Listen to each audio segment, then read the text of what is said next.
क्या डीलिस्टिंग के बहाने सियासी फायदा लेना चाहती है बीजेपी? क्योंकि उमंग सिंगार कह रहे हैं कि राजनीतिक लाभ के लिए आप इस मुद्दे को उठाना चाहते हैं।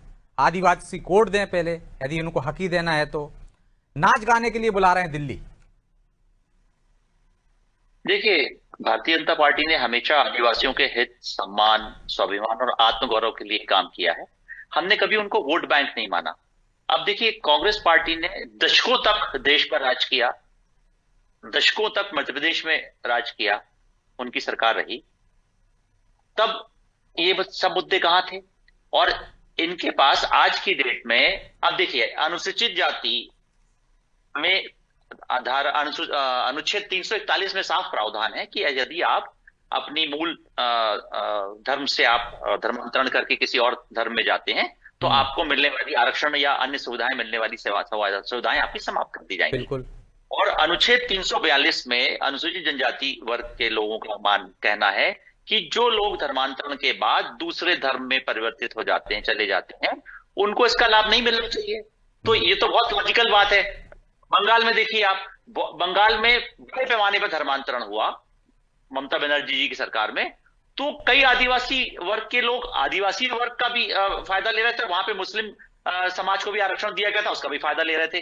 तो जो मूल आदिवासी है उसके हक को मार रहे हैं आप। अच्छा देखिए, जब छत्तीसगढ़ में भूपेश बघेल जी की सरकार थी, तब जबरन धर्मांतरण चरम पे था, चरम पे था। तो जो लोग मूल समाज, जिस आपको आरक्षण से दिया गया कि आप पिछड़े हैं और आप अनुसूचित जनजाति के हैं, जब आपने वो वर्ग, आपने वो धर्म छोड़ दिया, तो आप किस आधार पर आरक्षण लेना चाहते हैं? तो हाँ, डबल बेनिफिट क्यों? केवल इसी पर अनुसूचित जनजाति वर्ग के लोगों के बड़े वर्ग का कहना है कि भाई, आप जब तक समाज में हैं आपका स्वागत है, आप समाज में हैं, आपको सब सुविधाएं जो सबको मिलनी चाहिए वो आपको भी मिलेंगी। जब आपने समाज छोड़ दिया तो फिर आपको क्यों उस पर आरक्षण मिलेगा?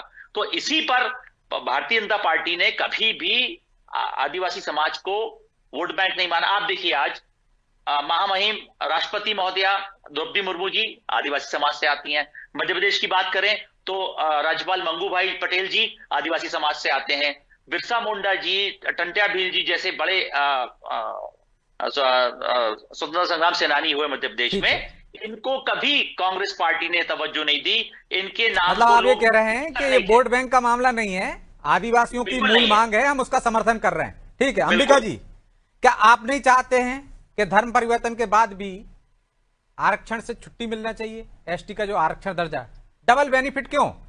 क्योंकि आपने यदि धर्म परिवर्तन कर लिया, आप ईसाई बन गए, मुस्लिम बन गए, आप अल्पसंख्यकों का भी लाभ ले रहे हैं और एसटी का जो आपको आरक्षण मिला उसका भी लाभ ले रहे हैं। डबल बेनिफिट क्यों? क्या आप चाहते हैं मिलते रहना चाहिए? देखिए ब्रजेश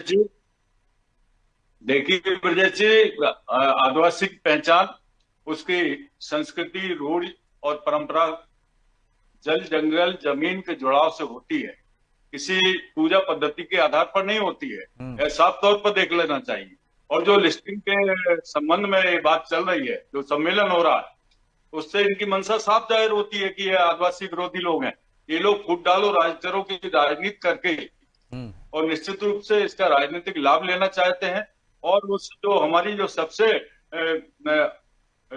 पुरानी संस्कृति के जो प्रतीक हैं, आदिवासी आदिकाल से हैं।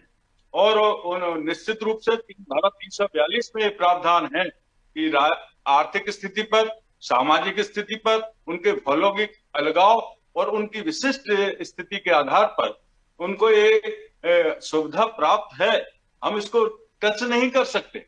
लेकिन यहाँ भी आकर इन्होंने, भारतीय जनता पार्टी कौन सा खेल खेल रही है ये सबको पता है। एक केवल वोट का खेल खेलते हैं।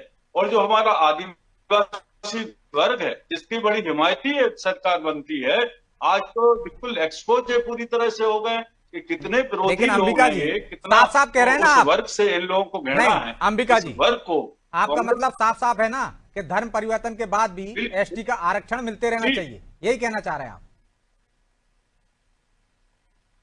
साफ साफ कहिए ना। हाँ, मिलते रहना चाहिए। मेरा कहना यह है कि आदिवासी की अपनी पहचान जल जंगल और जमीन के आधार पर, और जो उनकी विशिष्ट संस्कृति है, रूढ़ी है, परंपरा है, वो बदल नहीं जाती। यहाँ तो दो बेनिफिट की बात हो रही है भाई। क्या उससे पहचान खतरे में आ जाएगी? क्या आरक्षण छिन जाएगा तो? भाई एक जगह तो मिल रहा है ना आपको।